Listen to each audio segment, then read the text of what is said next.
بسم اللہ الرحمن الرحیم۔ معزز ناظرین، ان کیمرہ سیشن میں خوش آمدید۔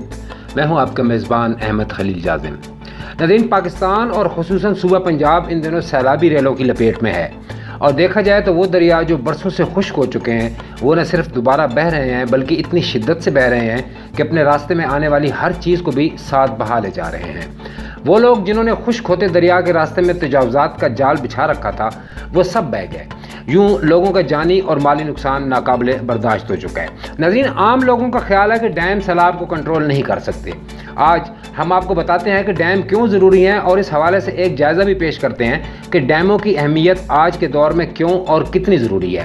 کہا جا رہا ہے کہ بھارت کے تمام ڈیم موجودہ سیلاب کو کنٹرول نہیں کر سکے، اس لیے دونوں جانب پنجاب میں سیلاب آیا ہوا ہے۔ ناظرین، اگر بھارت میں دریاؤں پر اضافی ڈیم ہوتے تو موجودہ سیلاب کو کنٹرول کر کے اس کا زور توڑا جا سکتا تھا۔ دیکھیے اور سمجھنے کی کوشش کیجیے۔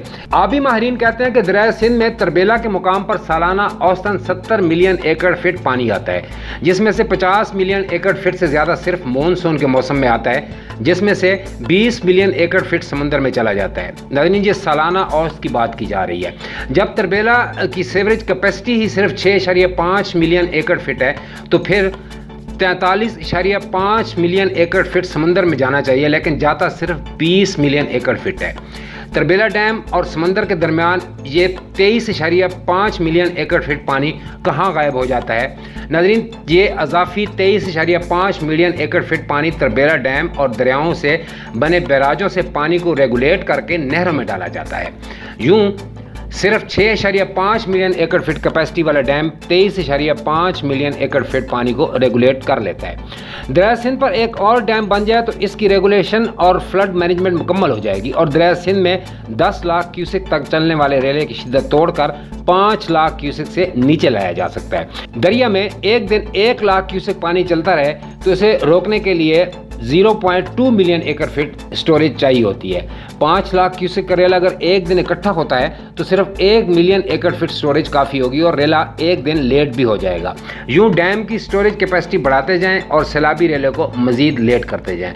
ریلے کے لیٹ ہونے سے ناظرین یہ کسی اور ریلے سے مل کر سیلاب کی شدت نہیں بڑھا پائے گا، بلکہ چھوٹے موٹے ریلے دریا کی نارمل حدود کے اندر ہی آگے پیچھے چلتے رہیں گے۔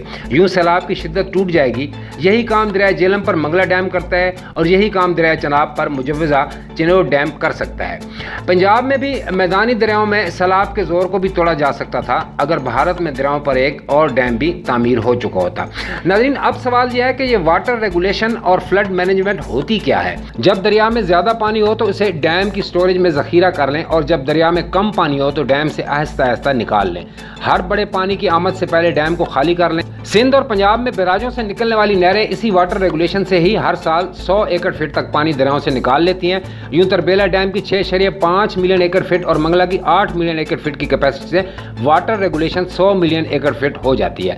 پنجاب اور سندھ کے تمام کھیت ہماری 100 ملین ایکڑ فٹ کی سٹوریج کیپیسٹی کی آف لائن سٹوریج ہے۔ ناظرین، یاد رکھیے گا کہ انڈس ڈیلٹا اور مشرقی دریاؤں پر بعد میں بات ہوتی رہے گی، کیونکہ اس وقت سیلاب کو لے کر ڈیمز کے خلاف بات ہو رہی ہے، تو اس بات کو اسی تناظر میں سمجھنے کی کوشش کیجیے۔ ویسے دریائے سندھ پر ڈیم سمندر میں مونسون کے چند دنوں میں جانے والے اوسطاً سالانہ 20 ملین ایکڑ فٹ پانی کو بھی ریگولیٹ کر کے ڈیلٹا میں روزانہ کی بنیاد پر 10,000 کیوسک سے زیادہ پانی چلتا رکھ سکتا ہے، جو کہ سندھ حکومت کی ڈیلٹا کے لیے پانی کی ڈیمانڈ ہے۔